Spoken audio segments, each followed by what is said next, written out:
commence au Moyen-Âge. Alors, dans l'Europe médiévale, il y avait une langue qu'on cherche vainement aujourd'hui, qu'on n'a pas trouvée vraiment, bien qu'elle se soit imposée avec l'anglais.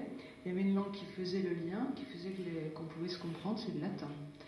Mais il y a eu, vous savez, les mots ne tombent pas du ciel pour s'abriter dans les dictionnaires ou pour aller nicher dans d'autres langues. Ils profitent de circonstances historiques et ils ont des ambassadeurs. Au fond, ce que je vais faire, c'est une espèce d'histoire de l'Europe à travers l'influence française. Du moins, une histoire de l'Europe de l'influence française.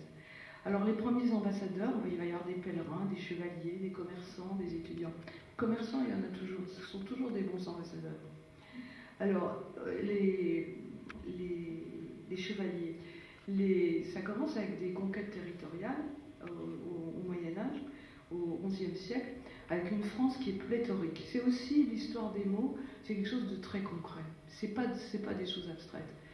La France est pléthorique, c'est-à-dire il y a une population, une grande population, forte population. Donc, il y a les chevaliers normands qui s'en vont d'abord conquérir la Sicile avant l'Angleterre, l'Italie du Sud, et il y a une population qui suit. Et ces gens-là, ils vont transporter leurs habitudes et leurs mots aussi. Et aujourd'hui, en Sicile, j'ai pu le constater, il y a toujours des mots qui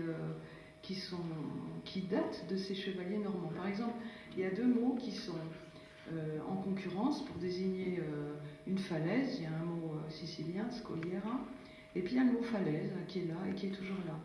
Les Normands, comme vous le savez, c'est beaucoup plus connu, ils sont aussi allés en Angleterre. Et il y a encore des traces, ils sont restés pendant 3 siècles. Et on a parlé surtout l'anglo-normand, enfin le français de Normandie, en Angleterre pendant plusieurs siècles.